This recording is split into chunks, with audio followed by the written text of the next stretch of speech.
ஆண்டவராகிய இயேசு கிறிஸ்துவின் நாமத்தினாலே உங்கள் யாவரையும் அன்போடு கூட வாழ்த்துகிறேன். இந்த வேளையிலும் உங்களோடு கூட இணைந்து தேவனை ஆராதிக்கவும், தேவனுடைய செய்தியை கேட்கவும் தேவன் தந்த இந்த அருமையான ஸ்லாக்கியத்திற்காக தேவனுக்கு நன்றி சொல்கிறேன். கடந்த நாட்களாக தொடர்ந்து நாம் ஒரு காரியத்தை பார்த்து கொண்டு வருகிறோம். அடுத்த ஸ்லைடை போட்டுருவோம். ஆண்டவராகிய இயேசு கிறிஸ்து உயிர்த்தெழுந்த பின்பு 12 இடங்களிலே சீஷர்களையும் மற்றவர்களையும் சந்தித்தார் என்று சொல்லி தொடர்ச்சியாக நாம் தியானித்து கொண்டு வருகிறோம். அதில் முதல்ல யாரை பார்த்தோம்? மகதலேனா மரியாளை குறித்து பார்த்தோம். ரெண்டாவது போன வாரம் என்ன பார்த்தோம்? எம்மாவூருக்கு போன சீஷர்களை குறித்து பார்த்தோம். அதை குறித்து சின்ன ஒரு ரீகேப் பண்ணிவிட்டு இந்த நாளின் செய்திக்குள்ளாக செல்வோம்.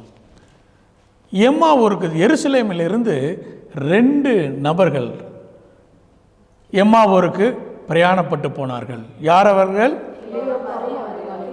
கிளியோப்பாவும் கிளியோப்பாவின் மனைவியாகிய மரியாள் என்று சொல்லி. இவர்கள் ஏன் எருசலேமிலிருந்து எம்மாவூருக்கு செல்ல வேண்டும் என்று சொல்லி முதலாவதாக பார்த்தோம். ரெண்டாவதாக யார் அவர்கள் என்று சொல்லி பார்த்தோம். அதுக்கப்புறம் ஆண்டவராகிய இயேசு கிறிஸ்து அவர்களுக்கு யாரை போல காட்சியளித்தார்? கோட்ராவலராக, சக பிரயாணியாக காட்சியளித்தார். மரியாளுக்கு, மகதலேனா மரியாளுக்கு எப்படி காட்சியளித்தார்? தோட்டக்காரனாக. ஆனால் இந்த 2 நபர்களுக்கு ஆண்டவராகிய இயேசு கிறிஸ்து சக பிரயாணியாக காட்சியளித்தார். அவர்கள் செல்கிற போது எதை பேசிக்கொண்டு போனார்கள்? நடந்த காரியங்களை குறித்து பேசிக்கொண்டு போனார்கள். விசுவாசம் இல்லாத காரியங்களை குறித்து பேசிக்கொண்டு போனார்கள். ஆண்டவராகிய இயேசு கிறிஸ்து அவர்களோடு கூட இடைப்பட்டார் என்று சொல்லி பார்த்தோம்.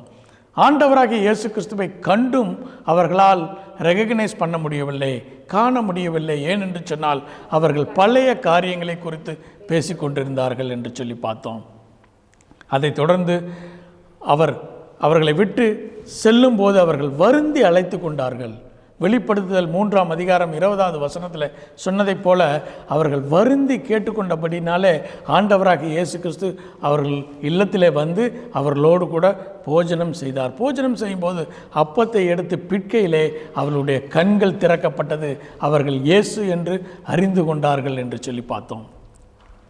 மரியாள், மகதலேனா மரியாள் மரியாளே என்று கூப்பிட்ட போது ஆண்டவராகிய இயேசு கிறிஸ்துவை அறிந்து கொண்டார். அவருடைய சத்தத்தை கேட்டு அவள் ஆண்டவராகிய இயேசு கிறிஸ்துவை அறிந்து கொண்டாள்.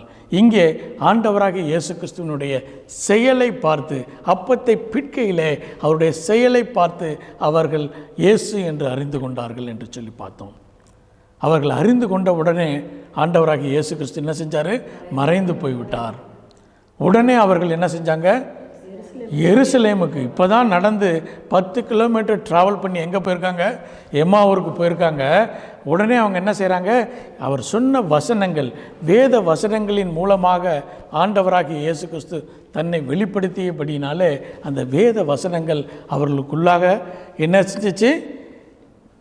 நெருப்பாக கிரியை செய்தபடினாலே அவர்கள் சொல்கிறாங்க, நாங்கள் திரும்ப போய் எருசலேமிலே சீஷர்களுக்கு அதை அறிவிப்போம் என்று சொல்லி அவர்கள் எருசலேமுக்கு திரும்பி வந்து சீஷர்களுக்கு ஆண்டவராகிய இயேசு கிறிஸ்துவோடு கூட பேசிய காரியத்தையும் அவர் செய்த காரியத்தையும், அப்பத்தை பிட்கையிலே அவர்கள் இயேசுவை அறிந்து கொண்டார்கள் என்று சொல்லி இந்த காரியங்கள் எல்லாம் யோவான் எழுதிய சுவிசேஷம் 20ஆம் அதிகாரத்தில் நம்ம பார்த்தோம். அதை தொடர்ந்து அவர்கள் அந்த சீஷர்களோடு கூட பேசுவதற்கு முன்னதாக லூக்கா எழுதிய சுவிசேஷம் 24ஆம் அதிகாரம் வாசிக்க வேண்டாம்.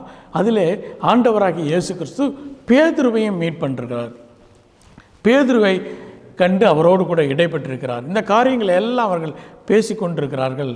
அப்போது ஆண்டவராகிய இயேசு கிறிஸ்து மீண்டுமாக அவர்களுக்கு தரிசனமானார். அதுதான் யோவான் எழுதிய சுவிசேஷம் 20ஆம் அதிகாரம் 19வது வசனத்தை யாராவது வாசிப்போம். சாயங்கால வேளையிலே சீஷர்கள் கூடியிருந்த இடத்தில் யூதர்களுக்கு பயந்ததினால் கதவுகள் பூட்டியிருக்கையில் இயேசு வந்து நடுவே நின்று உங்களுக்கு சமாதானம் என்று சொன்னார் என்று சொல்லி. உங்களுக்கு எனக்கு நன்றாக தெரியும், முதலாவது எழுதின சுவிசேஷம் எது? மார்க்கு சுவிசேஷம். அதுக்கப்புறம் எது எழுதப்பட்டது? மத்தேயு. 3வது லூக்கா. 4வது 100 ஆண்டுகளுக்கு பின்பு எழுதப்பட்ட சுவிசேஷம் தான் எது? யோவான் சுவிசேஷம். இந்த யோவான் என்ன எழுதுகிறார்னா, பூட்டிய அறைகளிலே ஆண்டவராகி இயேசு கிறிஸ்து வந்தார் என்று சொல்லி, இதுவரைக்கும் அடுத்த சுவிசேஷங்களில் சொல்லாத காரியங்களை யோவான் எழுதுகிறாரு. பூட்டிய கதவுகள் உள்ள இடத்திலே ஆண்டவராகி இயேசு கிறிஸ்து வந்தார் என்று சொல்லி. அவர் வந்தது சரீரத்திலே வந்தார். அவர் ஆவியிலே அல்ல, நம்மை போல சரீரத்திலே அல்ல, குளோரிஃபைடு சரீரமாக அவர் வந்தார் என்று சொல்லி நீங்களும் நானும் அறிந்து கொள்ள வேண்டும் என்று சொல்லி இந்த சுவிசேஷத்தை எழுதுகிறார். அவர் என்ன செய்கிறாரா? வந்து உங்களுக்கு சமாதானம் என்று சொன்னார். தொடர்ந்து வாசிப்போம் 20வது வசனம். அவர் இப்படி சொல்லி தம்முடைய கைகளையும் விலாவையும் அவர்களுக்கு காண்பித்தார். சீஷர்கள் கர்த்தரை கண்டு சந்தோஷப்பட்டார்கள். அவர்கள் எல்லோருக்கும் ஒரே சந்தோஷம். ஆண்டவராக இயேசு கிறிஸ்துவை மீண்டும் உயிரோடு கூட வந்து விட்டார். இதுவரைக்கும் கேள்விப்பட்டுக்கிட்டு இருந்த சீஷர்கள் கண்ணாக பார்க்குறாங்க. ஆண்டவராக இயேசு கிறிஸ்துவை பார்த்தோன்னு அவங்களுக்கு ஒரே சந்தோஷமாக இருந்தது. அப்போ ஆண்டவராகிய இயேசு கிறிஸ்து என்ன செஞ்சார்? 22வது வசனம் வாசிப்போம். அவர்கள் மீது ஊதினார் என்று சொல்லி பார்க்குறோம்.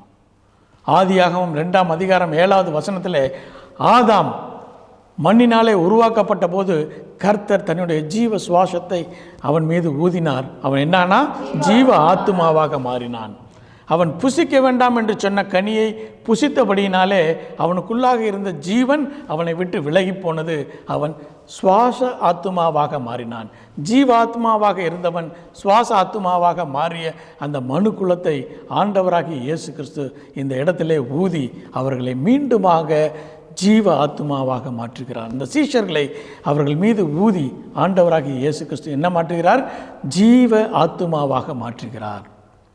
பல நேரங்களில் நீங்களும் நானும் ஆண்டவராகிய இயேசு கிறிஸ்துவை ஏற்றுக்கொண்டிருக்கிறோம். பல நேரங்களில் நம்ம நினச்சிட்டு இருக்கிறோம் நம்ம பரிசுத்த ஆவியை பெற்றுக்கொண்டோம் என்று சொல்லி.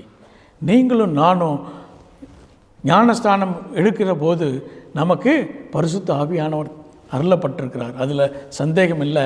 ஆனால் அந்த பரிசுத்த ஆவியானவர் உங்களையும் என்னை எப்படி மாற்றியிருக்கிறார்? ஜீவ ஆத்துமாவாக மாற்றியிருக்கிறார். பரிசுத்த ஆவியானவருடைய அபிஷேகத்தை பெற வேண்டுமே ஆனால் இந்த சீஷர்கள் எது வரைக்கும் காத்து கொண்டிருக்க வேண்டும்? பெந்திகோஸ்து நாள் வரைக்கும் அவர்கள் காத்து கொண்டிருக்க வேண்டும். அப்போது தான் பரிசுத்த ஆவியானவருடைய அபிஷேகம் கிடைக்கும். பல நேரங்களில் நம்ம நினச்சிக்கிட்டு இருக்கிறோம் நம்ம என்ன செஞ்சுருக்கிறோம்? ஞானஸ்தானம் எடுத்திருக்கிறோம், ஆகையினால பரிசுத்த ஆவியானவரை பெற்றிருக்கிறோம் என்று சொல்லி. ஆனால் நம்ம பெற்றிருக்கிறது ஜீவ ஆத்மாவை பெற்றிருக்கிறோம். நீங்களும் நானும் பரிசுத்த ஆவியானவரை அபிஷேகத்தை பெற்றுக்கொள்ள வேண்டுமே ஆனால் நீங்களும் நானும் காத்திருக்க வேண்டும். அந்த பெந்திகோஸ்தின் அனுபவத்திற்குள்ளாக நீங்களும் நானும் வர வேண்டும் என்று சொல்லி தொடர்ந்து வாசிப்போம். 24வது வசனத்தை வாசிப்போம்.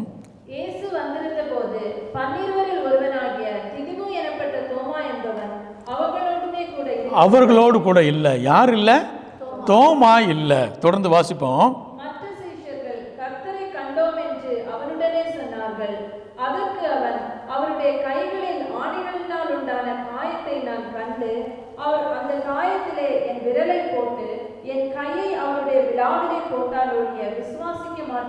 என்றான். போதும் போதும். இந்த சம்பவத்தை மத்தேயு, மார்க்கு, லூக்கா என்பவர்கள் எழுதவில்லை. யார் தான் எழுதுகிறா? யோவான் மாத்திரமே எழுதுகிறார். இந்த தோமா என்கின்ற பெயர் மற்ற 3 சுவிசேஷங்களில் அந்த அப்போஸ்தலர்கள் 12 பேரை சொல்லும்போது எழுதியிருக்கிறதே ஒழிய வேறு எங்கேயுமே தோமாவை குறித்து எழுதவில்லை. அந்த விடுபட்ட காரியத்தை இந்த யோவான் பரிசுத்த ஆவியானவர் மீண்டுமாக திருச்சபைக்கு சொல்ல விரும்புகிறார் இந்த தோமாவை குறித்து.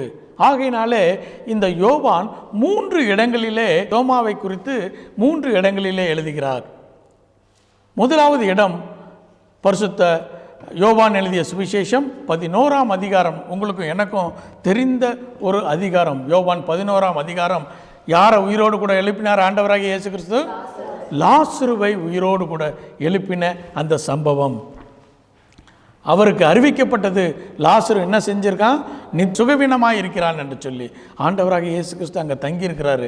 தங்கியிருக்கும் போது அவருக்கு அறிவிக்கப்பட்டது ஆவியினாலே அவன் மரித்து விட்டான் என்று சொல்லி. அவர் சொல்கிறாரு என்ன செஞ்சு கொண்டிருக்கிறான்? இப்போ லாசரு நித்திரையாக இருக்கிறான். சீஷர்கள் சொல்கிறாங்க உடம்பு சரியில்லைன்னா தூங்குறது எப்படி? நல்லது தான், தூங்கட்டும் என்று சொல்லி. அவர் வெளிப்படையாக சொல்கிறார். 14வது வசனத்தை வாசிப்போம். யோவான் எழுதிய சுவிசேஷம் 11ஆம் அதிகாரம் 14வது வசனம். அப்பொழுது இயேசு அவர்களை நோக்கி, லாசரு மரித்து போனான் என்று வெளிப்படையாய் சொல்லி, நான் அங்கே இராததினால் நீங்கள் விசுவாசம் உள்ளவர்கள் ஆகிறதற்கு ஏது உண்டென்று உங்கள் நிமித்தம் சந்தோஷப்படுகிறேன். இப்பொழுது அவரிடத்துக்கு போவோம் வாருங்கள் என்றார். போதும், இப்போது போவோம் என்று சொல்கிறார்கள். அப்போ அந்த சீஷர்கள் சொல்கிறாங்க, இப்போ தான் எருசலேமில் உண்மை என்ன செய்ய பார்த்தாங்க. 7-8ஆம் வசனத்தில் சொல்கிறாங்க, கல்லறியை பார்க்கிறார்கள், இப்போது எருசலேமுக்கு போவது நல்லதல்ல என்று சொல்லி. அப்போ தோமா என்ன சொல்கிறாரு, 16வது வசனம் வாசிப்போம். அப்பொழுது திதிமு எனப்பட்ட தோமா மற்ற சீஷர்களை நோக்கி, அவரோடே கூட மரிக்கும்படி நாமும் போவோம் வாருங்கள் என்றார். நாமும் போவோம், நான் போவேன்னு சொல்ல, என்ன சொல்கிறாரு, நாமும் போவோம் வாருங்கள் என்று சொல்லி தைரியமாய் சொல்லுகிறார். இந்த தோமா ஒரு தைரியமான பிரேவ் டிசைப்பிளாக இருந்திருக்கிறார். அது மாத்திரமல்ல, இந்த வாசிக்க கேட்ட யோவான் எழுதிய சுவிசேஷம் 20ஆம் அதிகாரம் 19வது வசனம். வாரத்தின் முதல் நாளாகிய அன்றைய தினம் சாயங்கால வேளையிலே சீஷர்கள் கூடியிருந்த இடத்தில் யூதர்களுக்கு பயந்ததினால் கதவுகள் பூட்டப்பட்டிருக்கையில் இயேசு வந்து நடுவே நின்று சமாதானம் என்று சொன்னார். அப்போ யார் இல்லை, தோமா எங்கே செஞ்சிட்டாரு, என்ன செஞ்சிட்டாரு, வெளியே போயிட்டாரு. இப்போ சீஷர்கள் எல்லாம் என்ன செஞ்சிட்டு இருக்காங்க, பயந்து கொண்டு கதவை பூட்டி கொண்டு உள்ளே இருக்கிறாங்க. தோமா எப்படி தைரியமாக என்ன செஞ்சிட்டாரு, வெளியே போயிட்டாரு. அப்போ எவ்வளோ தைரியம். ஆண்டவராக இயேசு கிறிஸ்துவோடு கூட மரிப்போம் வாங்கன்னு சொல்கிறாங்க. சீஷர்கள்லாம் பயந்துட்டு இருக்கும்போது பிரேவாக போகிறாங்க. அப்போ ஒரு தைரியமான ஒரு சீஷனாக இருந்திருக்கிறாரு. ஆனாலும் திருச்சபை அவரை தைரியமான தோமான்னு சொல்கிறதில்ல. என்ன சொல்கிறோம், டவுட்டிங் தோமா என்று சொல்லி. எதுக்கு காரணம் என்ன, அந்த 25வது வசனம் ஒரு முறை கூட வாசிப்போம். மற்ற சீஷர்கள் கர்த்தரை கண்டோம் என்று அவருடனே சொன்னார்கள். அதற்கு அவன், அவருடைய கைகளில் ஆணிகளினால் உண்டான காயத்தை நான் கண்டு அந்த காயத்திலே என் விரலை போட்டு என் கையை அவருடைய விலாவிலே போட்டாலுடைய விசுவாசிக்க மாட்டேன் என்றான். இப்போ விசுவாசிக்க மாட்டேன்னு ஒரே ஒரு தடவை சொன்ன உடனே கடந்த 2000 ஆண்டுகளாக தோமாக்கு என்ன பேர், டவுட்டிங் தோமா. இல்லை, யார் சொல்கிறான்னா திருச்சபை சொல்லுது. யார் சொல்கிறான்னா நீங்களும் நானும். நம்முடைய விசுவாசம் எப்படி இருக்குது, நம்ம தோமாவை பார்த்து சொல்கிறோம் ஒரு டவுட்டிங் தோமான்னு. நம்முடைய விசுவாசம் எப்படி இருக்குது, நம்முடைய விசுவாசத்தை குறித்து சொல்லும்போது ஒரு தேவ மனிதன் ஒரு அழகாக ஒரு ஆர்டிக்கலில் ஒரு கதையை சொல்கிறாரு. ஒரு மனிதன் பிரயாணப்பட்டு போகிறாராம், மலைப்பாங்கான இடங்களிலே பிரயாணப்பட்டு போகிறாராம். இருட்டாக மாறிவிட்டது. இருட்டாக ஆன அவருக்கு என்ன செய்கிறதுன்னு தெரியல, வழியை மறந்துட்டார். ஆனாலும் அவர் நடந்து போயிட்டே இருக்கும்போது திடீரென்று மலையிலிருந்து சறுக்கிட்டார். சறுக்கி கீழே விழுந்துக்கிட்டு இருக்கார். போயிட்டே இருக்கார், பல மீட்டர் கீழே போயிட்டுருக்காரு. திடீர்னு அவர் கையில் என்ன கிடச்சிச்சு, ஒரு மரத்தினுடைய கிளையோ அல்லது வேரோ கிடச்சிச்சு. அதை பிடிச்சிட்டு நின்றுக்கிட்டு இருக்காரு. நின்றுட்டு என்ன சொல்கிறாரு, தேங்க் காட் என்று சொல்கிறாரு. இதுதான் திருச்சபையினுடைய நிலைமை. என்ன சொல்கிறாங்க, தேங்க் காட், எப்படியும் நான் தப்பிச்சிட்டேன். இப்போ என்ன கேட்குறாரு, இப்போ சரி தப்பிச்சாச்சு, அடுத்து என்ன, வாட் நெக்ஸ்ட். உடனே அவர் கூப்பிட்றாராம், காட் ஆர் யூ தேர், கடவுளே என்னுடைய சத்தத்தை கேட்கிறீரா என்று சொல்லி. அப்போ மேலேருந்து ஒரு சத்தம் கேட்டுச்சான், எஸ். இவருக்கு ஒரே சந்தோஷம். நம்முடைய சத்தத்தை யார் கேட்டா, கடவுள் கேட்டார்னு. அவர் சொன்னாங்களாம், God what to do next, அடுத்து நான் என்ன செய்கிறது, இப்போ பிடிச்சிக்கிட்டு நின்றுட்டு இருக்கேன், நான் என்ன செய்கிறது. அப்போ மேலேருந்து ஒரு சத்தம் கேட்டுச்சான், ஜஸ்ட் லீவ் இட், கையை விட்டுரு, கையை விட்டுருன்னு இவர் சொன்னாராம். இப்படி பார்த்தாராம். இப்போ கிடச்சது ரொம்ப நேரம் கழிச்சு என்ன கிடச்சிருக்கு, ஒரு பிரான்ச்சோ அல்லது ரூட்டோ கிடச்சிருக்குது.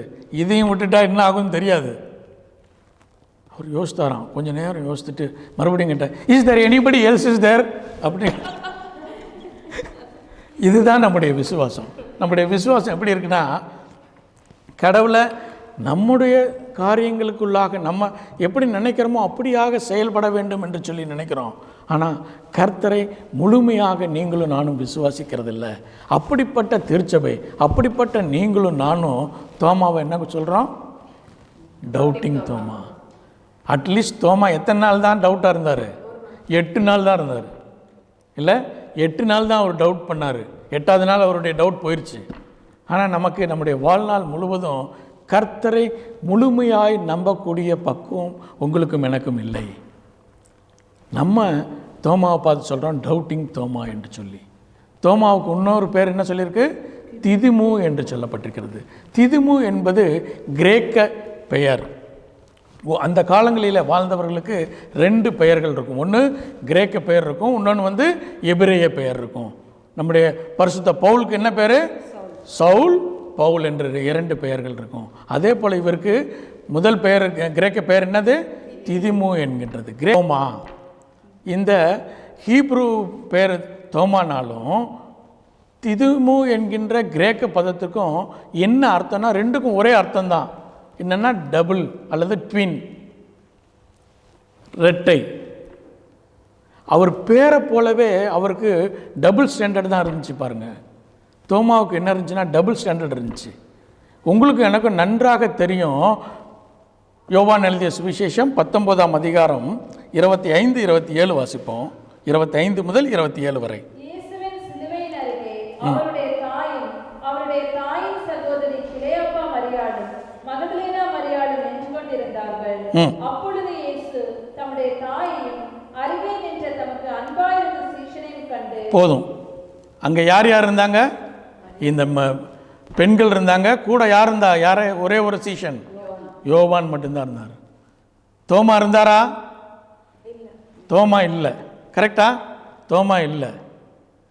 தோமாவுக்கு எப்படி தெரியும் கையில் காயம் பட்டது? இயேசு கிறிஸ்துவை சிலுவையில் அறையும் போதும் அவர் இல்லை, இயேசு கிறிஸ்து மரிக்கும் போதும் அவர் இல்லை, இயேசு கிறிஸ்து மரித்த உடனே அடக்கம் பண்ணப்பட்ட போதும் அவர் இல்லை, உயிர் தெழுந்த பின்பு அவர் போய் பார்க்கல.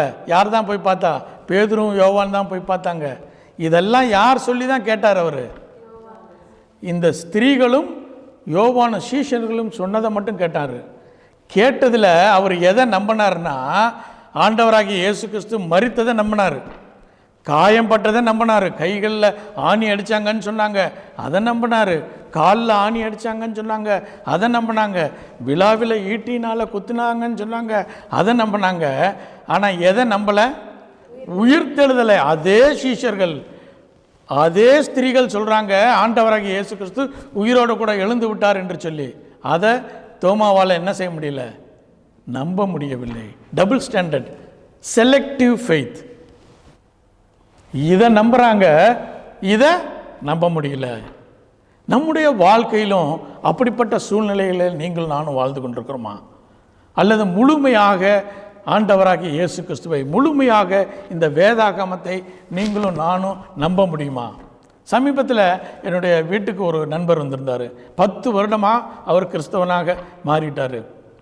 அவர் சொல்கிறாரு, ரேப்சரை பற்றி எனக்கு தெரியாதுங்க, ரேப்சர்னால் என்னென்னு தெரியாது, அதை நான் நம்புறதும் கிடையாது.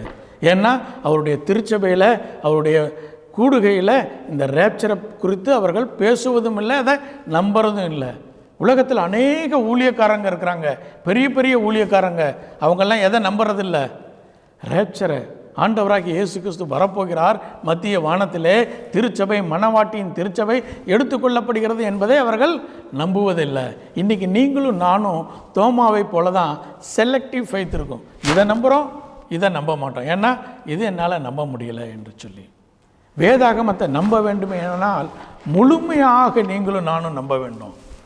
ஏதோ காஸ்பலில் இருக்கக்கூடிய 4 சுவிசேஷத்தை நம்புவதை மாத்திரம் அல்ல, இந்த வேதாகமத்தில் இருக்கக்கூடிய எல்லா காரியங்களும் நம்பணும். காரியங்கள் எல்லாவற்றையும் நீங்களும் நானும் நம்ப வேண்டும். பரிசுத்த ஆவியானவரை நம்ப வேண்டும். இன்றைக்கி அநேக திருச்சபைகளில் பரிசுத்த ஆவியானவரை நம்புறது கிடையாது. அவங்க சொல்கிறாங்க அதெல்லாம் தேவையில்லைங்க. பரிசுத்த ஆவியானவரை குறித்து வேதாகமத்தில் சொல்லப்பட்டிருக்கிறது, அதை நீங்களும் நானும் நம்ப வேண்டும். பரிசுத்த ஆவியானவருடைய அபிஷேகம் திருச்சபைக்கு கொடுக்கப்படும் என்று சொல்லி சொல்லப்பட்டிருக்கிறது. ஆதி திருச்சபையிலே கொடுக்கப்பட்ட அதே அபிஷேகத்தை இன்றும் திருச்சபைகளிலே உங்களுக்கும் எனக்கும் கொடுக்க தேவன் வாஞ்சையாக இருக்கிறார். அதை நீங்களும் நானும் நம்புறது கிடையாது. ஆவியின் கனிகளை, ஆவியின் வரங்களை குறித்து வேதாகமம் சொல்லிக்கிறது, அதை நீங்களும் நானும் நம்புறதில்லை. அந்நிய பாஷைகளை நம்புறது கிடையாது, தீர்க்க தரிசனங்களை நம்புவது கிடையாது. அப்போ நம்ம என்ன செய்கிறோம்? தோமாவை போல செலக்டிவ் காரியங்களை மாத்திரம் வேதாகமத்தில் நம்புகிறோம். இந்த வேளையில் ஒருவேளை நீங்களும் நானும் முழுமையான காரியங்களை நம்பாமல் இருந்தால் தேவனுடைய சமூகத்தில் ஒப்பு கொடுப்போம். ஆமாண்டவரே, இந்த தோமாவை போல நானும் செலக்டிவ் காரியங்களை மாத்திரம் நம்புகிறேன், முழுமையாக நான் நம்புவதில்லை. ஒருவேளை முழுமையாய் அதை நான் ஏற்றுக்கொள்வதற்கான மனப்பக்குவம் என்னிடத்தில் இல்லை. நான் முழுமையாய் உம்மிடத்தில் ஒப்பு கொடுக்குறேன் ஆண்டவரே. எல்லா காரியங்களையும் நான் முழுமையாக ஏற்றுக்கொள்கிறேன். எல்லா காரியத்தையும் வேதத்தில் சொல்லப்பட்ட எல்லா வார்த்தைகளும் ஒவ்வொரு காரியங்களையும் நான் நம்புகிறேன் ஆண்டவரே என்று சொல்லி நீங்களும் நானும் ஒப்பு கொடுக்க வேண்டும். தோமா என்ன செஞ்சார்னா ஒப்பு கொடுத்தார். தொடர்ந்து வாசிப்போம். யோவான் எழுதிய சுவிசேஷம் 20ஆம் அதிகாரம் 26வது வசனத்திலிருந்து வாசி. போதும். இப்போ எத்தனை நாள்? ஒரு நாள் இல்லை, 8 நாள். வாசிங்க. தோமாவும் அவர்களுடனே கூட இருந்தார். கதவுகள் பூட்டப்பட்டிருந்தது. அப்பொழுது இயேசு வந்து நடுவே நின்று, உங்களுக்கு சமாதானம். மீண்டுமாக ஆண்டவராகிய இயேசு கிறிஸ்து வந்து சொல்றாரு, உங்களுக்கு சமாதானம். உலகம் தருகிற சமாதானம் அல்ல, என்னுடைய சமாதானத்தை உங்களுக்கு தருகிறேன் என்று சொல்கிறார். தொடர்ந்து வாசிப்போம். 22, 27. பின்பு அவர் தோமாவை நோக்கி, நீ உன் விரலை இங்கே நீட்டி என் கைகளை பார், உன் கையை நீட்டி என் விலாவிலே போடு, அவிசுவாசியாயிராமல் விசுவாசியாய் இரு என்றார். போதும். ஆண்டவராகிய இயேசு கிறிஸ்து வந்தோன்னா சொல்றாரு, நீ கேட்டேல என் காயங்களில் உன் விரலை போட வேண்டும் என்று சொல்லி இப்போ போடு. தோமா போட்டாரா? போடல. போடணுன்னு சொன்னார், ஆனால் போடல. ஏன்னா அவருக்கு தெரிஞ்சிருக்கு இது யார் என்று சொல்லி. ஏன்னா இந்த காரியத்தை சீஷர்களோடு கூட தோமா பகிர்ந்து கொள்கிறார். அப்போ யார் இல்லை? இயேசு கிறிஸ்து அந்த இடத்துல இல்லை. அதுக்கப்புறம் இயேசு கிறிஸ்து சீஷர்களை மீட் பண்ணவும் இல்லை. 8 நாளுக்கு அப்புறம் திடீரென்று அவர்கள் மத்தியில் வந்து ஆண்டவராக இயேசு கிறிஸ்து சொல்கிறாரு, தோமாவே நீ சொன்னல, நீ இப்போ செஞ்சு பார்த்துக்கோ. அப்போ தோமாவுக்கு தெரிகிறது இது யார் என்று சொல்லி. முதல் முறையாக சீஷர்களிலே முதல் சீஷன் ஆண்டவராகிய இயேசு கிறிஸ்துவை பார்த்து, இதுவரைக்கும் பேதுரு சொல்கிறாரு, நீர் யார்? தேவனுடைய குமாரன் என்று சொல்கிறார். மத்தேயு 16ஆம் அதிகாரம் 16வது வசனத்தை வாசிப்போம்.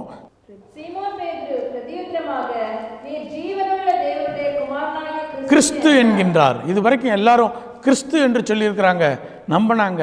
இதுவரைக்கும் அவங்க நம்பினாங்க என்னுடைய ஆண்டவர் என்று சொல்லி. மகதலேனா மரியாள் நம்பினாள், ரபுனி நல்ல போதகர் என்று சொல்லி. ஆனால் முதல் முறையாக சீஷன் இந்த தோமா தான் என்ன சொல்றாரு? வாசிப்போம். 28வது வசனம். என் ஆண்டவரே, மை லார்ட் மை காட், என் தேவனே, என் ஆண்டவரே என் தேவனே என்கின்றார். ஏனென்று சொன்னால் அவர் அறிந்திருந்தான். நான் சொன்ன காரியத்தை கேட்காம இருந்தும் அவர் காரியங்களை கேட்டதுபடினாலே அவர் யாரு? மனித குமாரன் மாத்திரம் அல்ல, அவர் யாரு? தேவனாயிருக்கிறார். தேவன் என்பதற்கு எபிரேய பதம் ஏலோகிம் என்று, அது கர்த்தருக்கு மாத்திரம் கொடுக்கக்கூடிய பெயர் ஏலோகிம். யூதர்கள் பொதுவாக யாரையும் ஏலோகிம் என்று சொல்லிட மாட்டாங்க. இப்போ தோமா சொல்கிறார் ஆண்டவராகி இயேசு கிறிஸ்துவை பார்த்து, என் ஆண்டவரே என் தேவனே. ஏலோகிம் கிரேக்க பாஷையில் தியோஸ் என்கிறார்கள், தேவன். அவர் தேவனாயிருக்கிறார், அவர் கர்த்தராயிருக்கிறார் என்று சொல்லி முதலாவது சொன்ன சீஷன் யாரு? தோமா. இந்த சீஷன் தான் எங்கே வந்து சுவிசேஷத்தை சொன்னார்? இந்தியாவில் வந்து.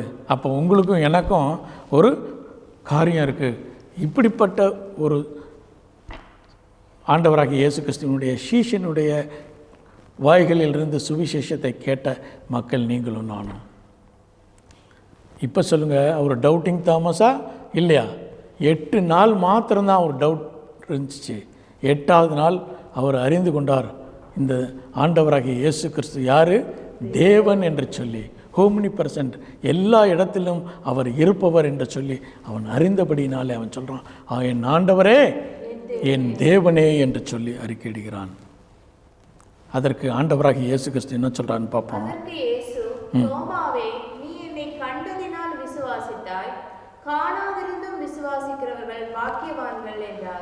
இப்போ யாரை குறித்து சொல்றாரு?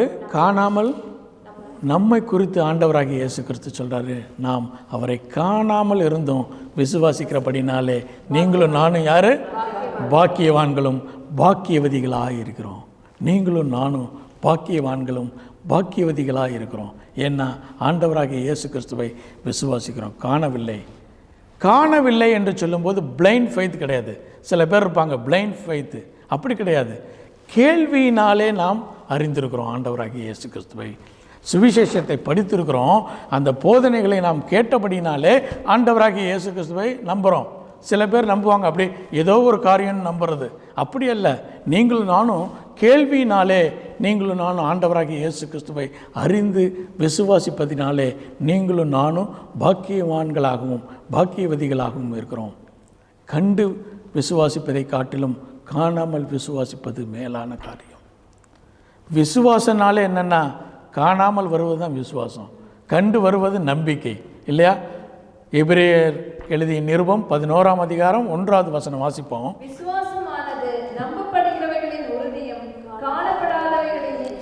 காணப்படாதவைகளின் நிச்சயமாக இருக்கிறது. நீங்களும் நானும் சில காரியங்களை நாம் அறிந்து கொள்ளவில்லை. மறுமையை குறித்து நீங்களும் நானும் அறியல, பார்க்கல. ஆனால் ரேப்சரை குறித்து நீங்களும் நானும் அறிந்திருக்கிறோம், அதை நாம் விசுவாசிக்கிறோம். நம்ம இன்னும் பார்க்கல, சில பிக்சரில் பார்த்துருப்போம் இல்லை, ஆனால் நீங்கள் நானும் காணவில்லை, ஆனாலும் நம்ம விசுவாசிக்கிறோம். அதுதான் விசுவாசம்.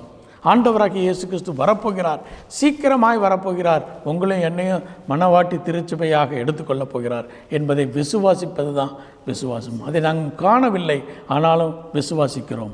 அதை தான் பரிசுத்த பவுல் 2 கொரிந்தியர் 4ஆம் அதிகாரம் 17-18வது வசனத்தை வாசிப்போம். கடைசி 2 வசனம், 2 கொரிந்தியர் 4ஆம் அதிகாரம் 17-18. மேலும் காணப்படுகிறவைகளை அல்ல, காணப்படாதவைகளை நோக்கி இருக்கிற நமக்கு அதிசீக்கிரத்தில் நீங்கும் லேசான நம்முடைய உபத்திரவம் மிகவும் அதிகமான நித்திய கனமகிமையை உண்டாக்குகிறது. ஏனெனில் காணப்படுகிறவைகள் அநித்தியமானவைகள், காணப்படாதவைகளோ நித்தியமான. காணப்படாதவைகள் நித்தியமான ஒரு காரியங்கள், காணப்படலை, இன்னும் நம்ம பார்க்கல, ஆனால் அதை நம்ம விசுவாசிக்கிறோம். அதுதான் விசுவாசம்.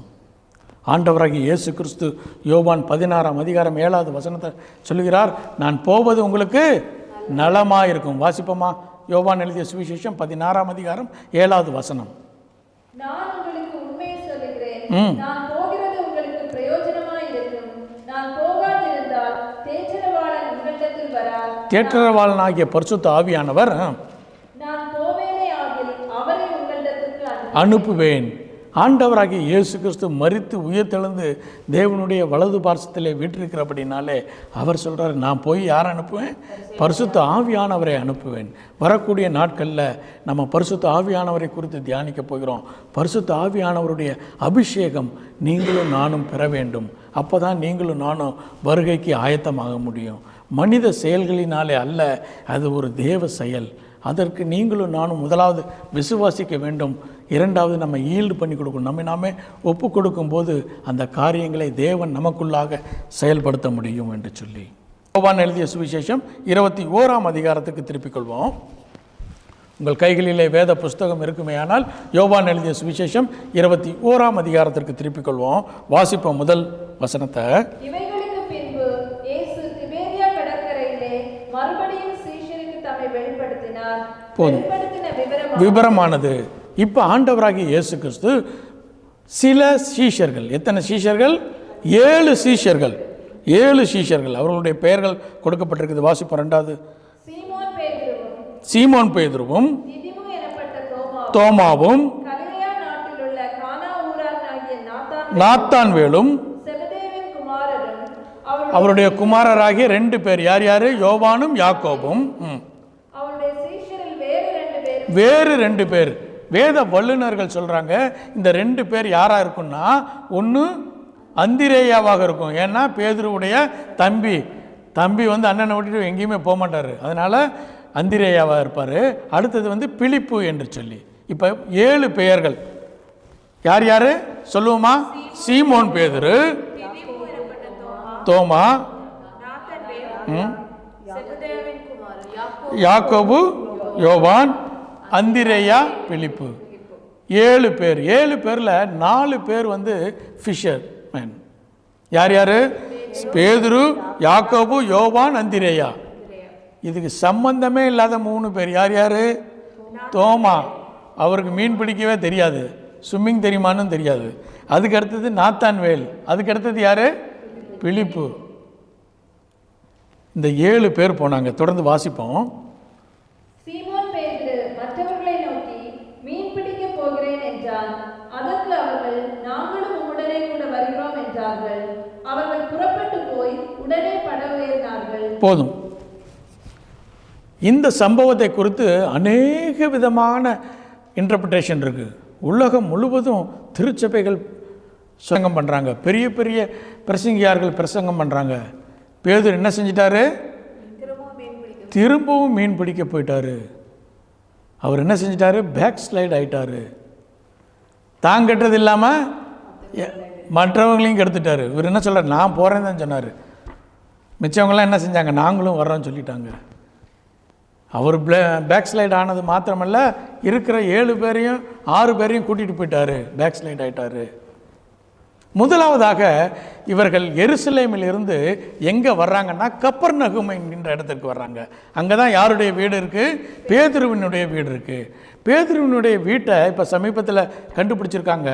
பெரிய வீடாக இருந்துச்சான். அதில் இருக்கக்கூடிய கற்களை பார்க்கும்போது ஏரோது ராஜாவின் வீட்டில் கட்டப்பட்ட அதே கற்கள் பேதுருவினுடைய வீட்டிலையும் இருந்துச்சான். அப்போ அவர் ஒரு பெரிய செல்வந்தன். நம்ம நினச்சிட்டு இருக்கோம் யார்? மீன் பிடிக்கிற ஆள் அப்படின்னு நினச்சிட்டு இருக்கோம். அவர் ஒரு பெரிய செல்வந்தன் கப்பர்நகூமில். அதனால தான் அவர் வீட்டில் எல்லா சீஷர்களும் போய் அங்கே இருந்துட்டாங்க. அங்கே இருக்கும்போது அது பக்கத்தில் எங்கே இருக்குது? கெனசரேத் என்கின்ற ஒரு கடல் இருக்குது. அது பூராமே சீ ஆஃப் கேலிலி. ஆனால் ஒவ்வொரு இடத்திற்கு தகுந்த மாதிரி அதனுடைய பெயர் மாறும். லூக்கா எழுதிய சுவிசேஷம் 5ஆம் அதிகாரத்துக்கு திருப்பிக் கொள்வோம். லூக்கா எழுதிய சுவிசேஷம் 5ஆம் அதிகாரம். அங்கே தான் ஆண்டவராகிய இயேசு கிறிஸ்து முதல் முறையாக பேதுருவை தன்னுடைய ஊழியத்திற்கு அழைக்கிறார். வாசிப்போம் 1ஆம் வசனத்திலிருந்து. போதும். கன்னசரேத் கடல், அது என்னென்னா கப்பர்நகூமுக்கு பக்கத்தில் இருக்கக்கூடிய கன்னசரேத், 7 கிலோமீட்டர் தூரத்தில் இருக்கக்கூடிய கன்னசரேத்தில் தான் ஆண்டவராகிய இயேசு கிறிஸ்து அழைக்கிறார். அதை பார்த்துட்டு தொடர்ந்து வாசிப்போம். தொடர்ந்து கேட்கும்படி அவரிடத்தில் நெருங்கினார்கள். அப்பொழுது கடற்கரையிலே நின்ற 2 படகுகளை கண்டார்.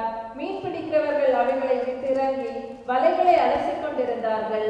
அப்பொழுது அந்த படகுகளில் ஒன்றில் ஏறினார். போதும். ஆண்டவராகிய இயேசு கிறிஸ்து கெனசரேத் பகுதியில் வரும்போது திரளான மக்கள் ஆண்டவராகிய இயேசு கிறிஸ்துவனுடைய வார்த்தையை கேட்க வேண்டும் என்று சொல்லி வாஞ்சியோடு நிற்கிறாங்க. அப்போ அநேக கப்பல்கள், பல வண்ணங்களில் உள்ள கப்பல்கள், அங்கிருந்து மனிதர்கள் தங்களுடைய மீன்களை இறக்குவதும் வலைகளை ஏற்றுவதுமாக காரியங்களை செய்து கொண்டிருக்கும் போது 2 படகு, அந்த படகு என்ன படகு? Failure, boat of failure. 2 படகு ராத்திரி முழுவதும் பிரயாசப்பட்டு ஒன்றும் அகப்படாமல் தனியாக நின்று கொண்டிருக்கிறது. அந்த படகுல பேதுரு என்ன செய்கிறார்? அதன் அருகிலே வலையை என்ன செஞ்சிட்ருக்காரு? அலசி கொண்டிருக்கிறார். அது எனக்கு பிடிச்சமான ஒரு வசனம். ஒருவேளை நீங்களும் நானுமாக இருந்திருந்தா, அல்லது நானாக இருந்திருந்தால் என்ன செஞ்சுருப்பேன்? இன்றைக்கி ராத்திரி ஒன்றுமே கிடைக்கல, என்ன செய்யலாம்? இந்த வலையை அப்படி போட்டு நான் வீட்டுக்கு போயிருப்பேன். அவர் என்ன செய்கிறாரு? இன்றைக்கி கிடைக்கல, நாளைக்கு கிடைக்கும். ஆகையினால இந்த வலையை என்ன செய்யணும்? நான் அலசி அதை கரெக்ட் பண்ணி நாளைக்கு ஆயத்தம் பண்ண வேண்டும் என்று சொல்லி ஆயத்தம் பண்ணி கொண்டிருக்கிறார். தொடர்ந்து வாசிப்போம். அவர் போதகம் பண்ணி முடித்த பின்பு ஆழத்திலே தள்ளி கொண்டு போய் மீன் பிடிக்கும்படி உங்கள் வலைகளை போடுங்கள் என்றார். முதலாவதாக ஆண்டவராகிய இயேசு கிறிஸ்து கேட்குறாரு, உன்னுடைய படகை கொடுப்பான்னு. படகுல ஏறி உட்காந்து போதகம் பண்ணுறாரு. முடித்த உடனே சொல்கிறாரு, இதை கொஞ்சம் சற்று ஆழத்துக்கு கொண்டு போங்கள் என்று சொல்லி. தொடர்ந்து வாசிப்போம். அதற்கு சீமோன், ஐயரே, ராம் முழுவதும் நாங்கள் பிரயாசப்பட்டும் ஒன்றும் அகப்படவில்லை, ஆகிலும் உம்முடைய வார்த்தையின்படியே வலையை போடுகிறேன். முதலாவதாக ஒரு தோல்வி வரும்போது பேதுரு நினைக்கிறார், தோல்வியை கண்டு மனம் தளரல, தொடர்ந்து நான் இந்த காரியத்தை செய்வேன் என்று சொன்ன ஒரு நல்ல ஒரு மனிதன். அவரிடத்திலிருந்து அந்த பாடத்தை நீங்களும் நானும் கற்றுக்கொள்ள வேண்டும். இரண்டாவதாக தேவனுக்கு கீழ்ப்படுகிறார். ஆண்டவராகிய இயேசு கிறிஸ்து சொல்கிறாரு, வாங்க போகலாம். ஒருவேளை நீங்களும் நானாக இருந்தேன்னு சொல்லுவோம். நான் எத்தனை வருஷம் மீன் பிடிக்கிறேன் தெரியுமா? எங்கள் அப்பா யார் தெரியுமா? தாத்தா யார் தெரியுமா? 3-4 தலைமுறையாக என்ன செஞ்சிட்ருக்கோம்? மீன் பிடிச்சிட்ருக்கோம். நீர் தச்சன், நீர் எனக்கு சொல்லி தெரியுதா அப்படின்னு கேட்டிருப்போம். ஆனால் பேதுரு என்ன செய்கிறாரு? ஒபே பண்ணுறார். தொடர்ந்து வாசிப்போம்.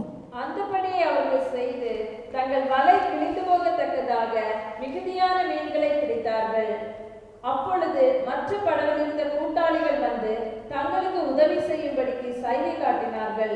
அவர்கள் வந்து 2 படகுகளும் அமிழத்தக்கதாக நிரப்பினார்கள்.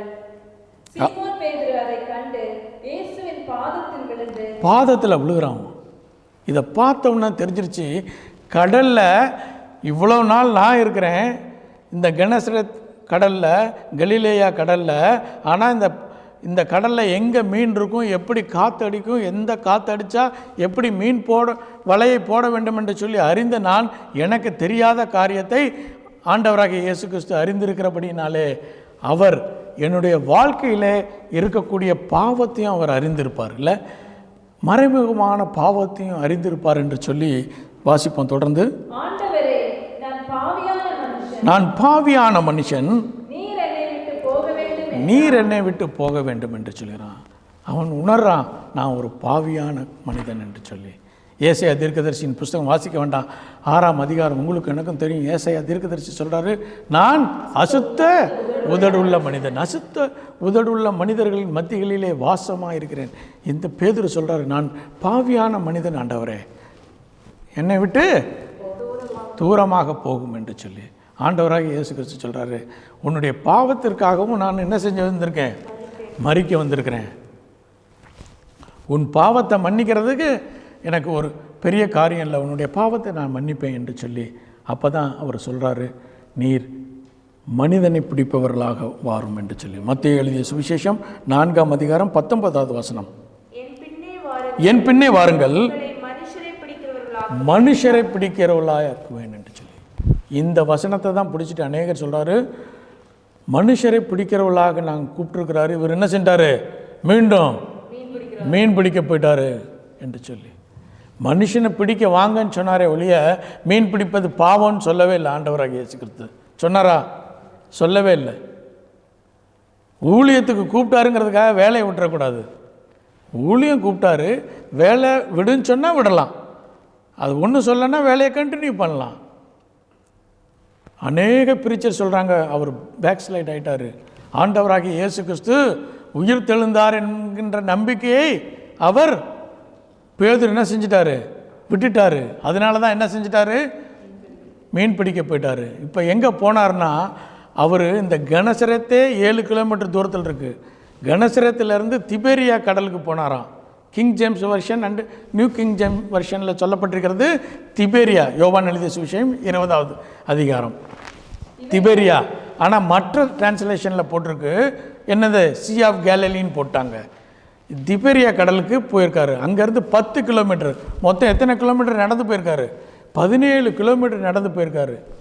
அப்போ ஒரு கேள்வி வரும், ஏன் அவர் மீன் பிடிக்க போனார்? மீன் பிடிப்பது பாவமா? ஒருவேளை மீன் பிடிப்பது பாவமாக இருந்திருந்தால் அதை கர்த்தர் ஆசீர்வதித்திருக்கவே மாட்டார், அவரை மீண்டுமாக மீன்களை கொடுத்துருக்க மாட்டார், இல்லை? ஆனால் ஆண்டவராகிய இயேசு கிறிஸ்து மத்தேயு எழுதிய சுவிசேஷம் 17ஆம் அதிகாரம் 27வது வசனத்தை மாற்றம் வாசிப்போம். இப்போ என்னென்னா, அங்கே இருக்கக்கூடிய மக்கள் சொல்கிறாங்க இயேசு கிறிஸ்துவை பார்த்து, நீங்களும் பேதுருவும் என்ன செய்யலை? டேக்ஸ் கட்டவே இல்லை என்று சொல்லி. அப்போ அவர்கள் இடர்கள் அடையாதபடிக்கு ஆண்டவராகிய இயேசு கிறிஸ்து சொல்கிறாரு, வாசிப்போம். முதலாவது அகப்படுகிற மீனை பிடித்து அதன் வாயை திறந்து பார், ஒரு வெள்ளிப்பணத்தை காண்பாய், அதை எடுத்து எனக்காகவும் உனக்காகவும் அவர்களிடத்தில் கொடு என்றார். மீன் பிடிப்பது தப்புன்னா ஆண்டவராகிய இயேசு கிறிஸ்து என்ன செஞ்சிருக்க மாட்டார்? இப்போ போய் மீன் பிடின்னு சொல்லியிருக்க மாட்டார். அப்போ மீன் பிடிப்பது தவறல்ல. ஆனால் அநேக பிரசங்கியார்கள் சொல்லக்கூடிய காரியம் என்னென்னா, அவர் பேக் ஸ்லைட் ஆகிட்டாருன்னு. இப்போ நீங்கள் ஒரு கேள்வி கேட்கலாம், அப்போ எதுக்கு தாங்க மீன் பிடிக்க போனார்? இல்லை, அவருக்கு என்னென்னா அடுத்து என்ன செய்வது என்று சொல்லி தெரியல. ஆண்டவராகிய இயேசு கிறிஸ்து உயிரோடு கூட எழுந்துட்டார். எழுந்து எல்லாத்துக்கும் சமாதானம் சொன்னார். அதுக்கப்புறம் என்ன செய்வது என்று தெரியவில்லை. வாட் டு டூ நெக்ஸ்ட் என்று சொல்லி பீட்டருக்கு தெரியல.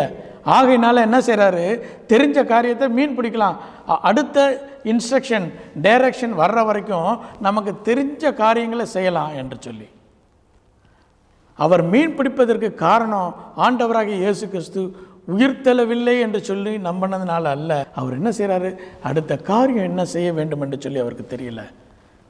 அவர் அடுத்து நான் என்ன செய்யணும், இப்போ சொன்னீங்க எருசலேமிலேருந்து கலிலேயாவுக்கு வாங்கன்னு சொன்னீங்க, நாங்கள் வந்துட்டோம். கலிலேயாவில் 2 முறை நீங்கள் காட்சி அளிச்சிங்க, எனக்கு தனியாக வந்து மீட் பண்ணிட்டீங்க, நாங்கள் எல்லாம் சேர்ந்து அடுத்து என்ன செய்கிறது என்று சொல்லி தெரியல. அதுக்காக தான் நாங்கள் வெயிட் பண்ணிக்கிட்டு இருக்கிறோம். வெயிட் பண்ணிக்கிட்டு இருக்கக்கூடிய நேரத்தில் நான் என்ன செய்கிறேன், எனக்கு தெரிந்த காரியத்தை செய்கிறேன், மீன் பிடிக்கிறேன் என்று சொல்லி போனாங்க. அது ஒரு தவறு அல்ல, பேக் ஸ்லைடு ஆகலை. அவர் விசுவாசித்தார் ஆண்டவராகிய இயேசு கிறிஸ்துவை. அவர் நினைச்சார் ஆண்டவராகிய இயேசு கிறிஸ்து கண்டிப்பாக உயிர்த்தெழுந்திருக்கிறார், அவர் மீண்டும் எங்களை வந்து சந்திக்கப் போகிறார், மீண்டும் வந்து நாங்கள் என்ன செய்ய வேண்டும் என்பதை எங்களுக்கு சொல்லுவார் என்று சொல்லி காத்து கொண்டிருக்கிறாங்க. காத்து கொண்டிருக்கும்போது அவர்கள் மீன் பிடிக்கும்போது மீண்டுமாக ஆண்டவராகிய இயேசு கிறிஸ்து அவர்களை சந்தித்தார். வாசிப்பமாக எழுதிய சுவிசேஷம் 21ஆம் அதிகாரம் 4வது வசனத்திலிருந்து. விடியற்காலமானபோது இயேசு கரையிலே நின்றார். அவரை இயேசு என்று சீஷர்கள் அறியாதிருந்தார்கள். இயேசு அவர்களை நோக்கி, பிள்ளைகளே, புசிக்கிறதற்கு ஏதாயிலும் உங்களிடத்தில் உண்டா என்றார். அதற்கு போதும். இப்போ கேட்குறாரு, பிரேக்ஃபாஸ்ட் யாரு கொடுக்கணும்? மீன் பிடிச்சிட்டு வர்றவங்களுக்கு கரையில் இருக்கிறவங்க கொடுக்கணும். இப்போ ஆண்டவராகிய இயேசு கிறிஸ்து அவங்கள பார்த்து கேட்குறாரு, சாப்பிட்றதுக்கு ஏதாவது இருக்கான்னு. அவங்க என்ன சொல்கிறாங்க, வாசிப்போம். அதற்கு அவர்கள் ஒன்றுமில்லை என்றார்கள். அப்பொழுது அவர், நீங்கள் படகுக்கு வலதுபுறமாக வலையை போடுங்கள், அப்பொழுது உங்களுக்கு அகப்படும் என்றார். அப்படியே அவர்கள் போட்டு திரளான மீன்கள் அகப்பட்டது. திரளான மீன்கள் அகப்பட்டது. வலதுபுறமாய் போட வேண்டும். இடதுபுறம்னா தெரியும், ஹியூமன் எஃபர்ட். இது வரைக்கும் அவங்க ஹியூமன் எஃபர்ட்டில் இருந்தாங்க. இப்போ ஆண்டவராக இயேசு கிறிஸ்து சொல்கிறார், உங்களுடைய காரியத்தினாலே அல்ல, வலதுபுறமாக தேவனுடைய சித்தத்திற்கு நீங்கள் ஈல்டு பண்ணும்போது என்ன கிடைக்கும், திரளான மீன்கள் கிடைக்கும் என்று சொல்லி தொடர்ந்து வாசிப்போம்.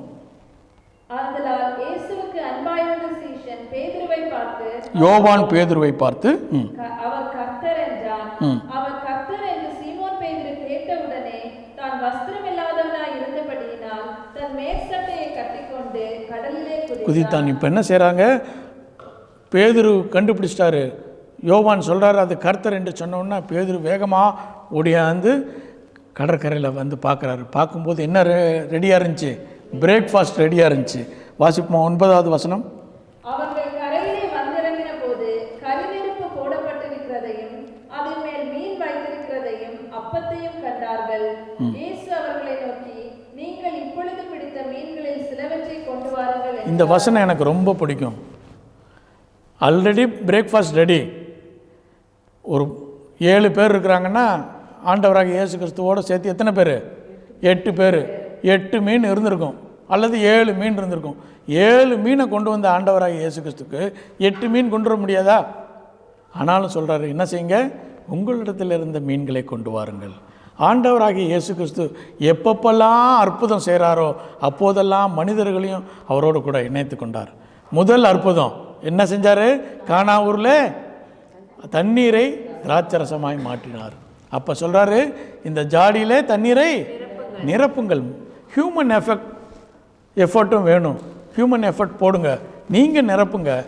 உங்களால் தண்ணீரை திராட்சரசமாக மாற்ற முடியாது, உங்களால் என்ன முடியுமோ அதை நீங்கள் செய்யுங்க, உங்களால் முடியாததை நான் செய்கிறேன். பல நேரங்களில் நம்ம உட்காந்து கடவுளுக்காகவே வெயிட் பண்ணிகிட்டு இருக்கோம், கடவுள் பெரிய அற்புதத்தை டமால் செஞ்சுருவாருன்னு. இல்லை, உங்களையும் என்னையும் கொண்டு செய்ய அவர் பார்க்குறாரு. நீங்கள் ஹியூமன் எஃபர்ட்டை போடுங்க, அதை நான் ஆசீர்வதிப்பேன் என்று சொல்லி ஆண்டவராகிய இயேசு கிறிஸ்து சொல்கிறாரு, நீங்கள் உங்கள்கிட்ட இருக்கக்கூடிய மீன்களையும் கொண்டு வாருங்கள் என்று சொல்லி தொடர்ந்து வாசிப்போம். 11வது வசனம். சீமோன் பேதுரு படவில் ஏறி 153 பெரிய மீன்களால் நிறைந்த வலையை கரையில் இழுத்தான். இத்தனை மீன்கள் இருந்தும் வலை கிழியவில்லை. போதும். எத்தனை மீன் இருந்துச்சா? 153 மீன்கள். முதல்ல பேதுரு லூக்கா 5ஆம் அதிகாரத்தில் எத்தனை மீனுன்னு சொல்ல, இங்கே ஸ்பெசிஃபிக்காக சொல்கிறாங்க எத்தனை மீன் எண்ணியிருக்காங்க. எவ்வளவு? 153. அதற்கு வேத வல்லுநர்கள் சொல்கிறாங்க, இப்போ நம்முடைய உலகத்தில் எத்தனை கண்ட்ரி இருக்குது? 195. அதில் 193 கண்ட்ரி என்ன ரெகனைஸ் பண்ணியிருக்கோம். நம்ம 2 கண்ட்ரி ரெகனைஸ் பண்ணல. எது? பாலஸ்தீனும் வேட்டிகன் சிட்டி, ரெண்டையும் நம்ம இன்னும் ரெகனைஸ் பண்ணல. எத்தனை கண்ட்ரி இருக்குது மொத்தமாக? 195 கண்ட்ரிஸ் இருக்குது. அந்த காலகட்டத்தில் உலகம் முழுவதுமாக 153 கண்ட்ரி இருந்துச்சான். அப்போ ஆண்டவராகிய இயேசு கிறிஸ்து சொல்றாரு, நீங்கள் உலகம் முழுவதும் போங்க, உங்களுக்கு என்ன செய்வேன்? நான் அங்கே ஆத்துமாக்களை தருவேன் என்று சொல்லி 153 மீன்கள் அவர்கள் பிடித்தார்கள் என்று சொல்லி. அது மாத்திரம் இல்லை, 153 என்கின்ற நம்பர் ஐ ஆம் காட் என்கின்ற ஒரு எபிரேய பதத்திற்கு அடையாளமாக கொடுக்கப்பட்ட ஒரு நம்பர். அதனால தான் யோவான் மிக தெளிவாக எழுதுகிறார். என்ன எழுதுகிறாரு? 153 மீன்கள் பிடித்தது. பொதுவாக மீன் பிடிச்சோன்னா எத்தனை மீனுன்னு எண்ணி பார்க்க மாட்டோம். ஆனால் அந்த இடத்துல ஸ்பெசிஃபிக்காக எழுதப்பட்டிருக்கிறது 153 மீன்கள் பிடிக்கப்பட்டது என்று சொல்லி. நேரம் முடிந்து விட்டது, தொடர்ந்து தியானிக்க முடியாது. இந்த இடத்துல நம்ம நிப்பாட்டிடுவோம். வரக்கூடிய நாட்களில் தொடர்ந்து நாம் தியானிப்போம். கண்களை மூடி தேவனுடைய சமூகத்தை நோக்கி பார்ப்போம். முடிந்தவர்கள் எழுந்து நிற்போம். இந்த நாளில் தேவன் நம்மோடு கூட பேசினார் என்று சொல்லி விசுவாசிக்கிறவர்கள் எழுந்து நின்று தேவனுக்கு மகிமை செலுத்துவோம். ஆம் ஆண்டவரே, நீர் என்னோடு கூட பேசினீர் ஆண்டவரே. தகப்பனே, தோமாவை போல ஒரு வேளை என்னுடைய வாழ்க்கையில் எல்லா காரியங்களையும் நம்ப முடியாமல் இருக்கலாம் ஆண்டவரே. ஒரு வேளை உம்முடைய இரகசிய வருகையை நான் விசுவாசிக்காமல் இருக்கலாம். நீர் மத்திய வானத்தில் வந்து திருச்சபையை தகப்பனே மணவாட்டி திருச்சபையாய் எடுத்துக்கொள்ளப் போகிறீர் என்பதை நான் விசுவாசிக்காமல் இருக்கலாம். அதை இந்த நாளில் நான் ஒப்புக் கொடுக்குறேன் ஆண்டவரே, நான் விசுவாசிக்கிறேன். ஒரு வேளை பரிசுத்த ஆவியை அபிஷேகத்தை நான் விசுவாசிக்காமல் இருக்கலாம். இந்த நாளில் ஒப்புக் கொடுக்குறேன் ஆண்டவரே. பரிசுத்த ஆவியானவர் அபிஷேகம் இருக்கிறது, அதற்காக நான் வாஞ்சையோடு கூட காத்திருக்கிறேன். தகப்பனே, உம்முடைய பரிசுத்த ஆவியானவருடைய அபிஷேகத்தை நான் பெற்றுக்கொள்ள கிருபை தாரும் ஆண்டவரே. என்னுடைய ஹியூமன் எஃபர்ட்னால் நான் செய்த எல்லா காரியங்களும் வீணாய் விருதுவாய் போனது ஆண்டவரே. எனக்கு ஒத்தாசை தரும் வண்ணமாக நீர் பரிசுத்த ஆவியானவரை தருவேன் என்று சொன்னீர். யோவான் 16:7 சொன்ன விதமாக, நான் போவது உங்களுக்கு நலமாக இருக்கும், நான் போனால் வேறொரு தேற்றரவாளனை நான் உங்களுக்கு அனுப்புவேன் என்று சொன்னீர் ஆண்டவரே. அந்த பரிசுத்த ஆவியானவரை அபிஷேகத்தை எனக்கு தாரும் ஆண்டவரே. வரக்கூடிய இந்த பெந்தைக்கோஸ்து நாளிலே தகப்பனே, அந்த அபிஷேகத்தை நான் பெற்றுக்கொள்ள, என்னுடைய குடும்பம் பெற்றுக்கொள்ள, என்னுடைய திருச்சபை பெற்றுக்கொள்ள எங்களுக்கு உதவி செய்யும் என்று சொல்லி நாங்கள் ஒப்புக் கொடுக்குறோம் ஆண்டவரே.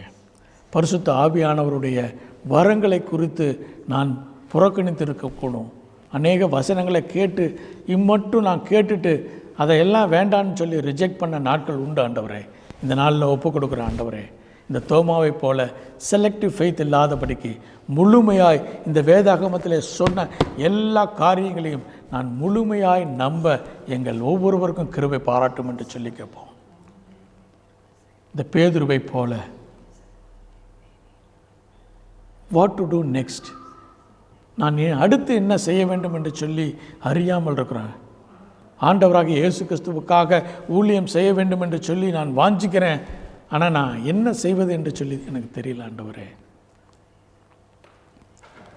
அப்படிப்பட்ட ஒரு சூழ்நிலைகள் இருப்போமே ஆனால் தேவனுடைய சமூகத்தில் ஒப்புக் கொடுப்போம். துதி ஆராதனையின் போது நம்ம கேட்ட இந்த செய்தி, கர்த்தருக்கு காத்திருக்க வேண்டும், கர்த்தருக்கு காத்திருப்பவர்கள் புது பலன் அடைகிறார்கள் என்று சொல்லி, கர்த்தருக்கு காத்திருக்கும் போது தோமா 8 நாட்கள் காத்திருந்தான். பேதுரு சில நாட்கள், சில வாரங்கள் காத்திருந்த போது மீண்டுமாக ஆண்டவராகிய இயேசு கிறிஸ்து இடைப்பட்டதைப் போல இந்த நாளிலும் தேவன் உங்களோடும் என்னோடும் கூட இடைப்பட வல்லவராயிருக்கிறார்.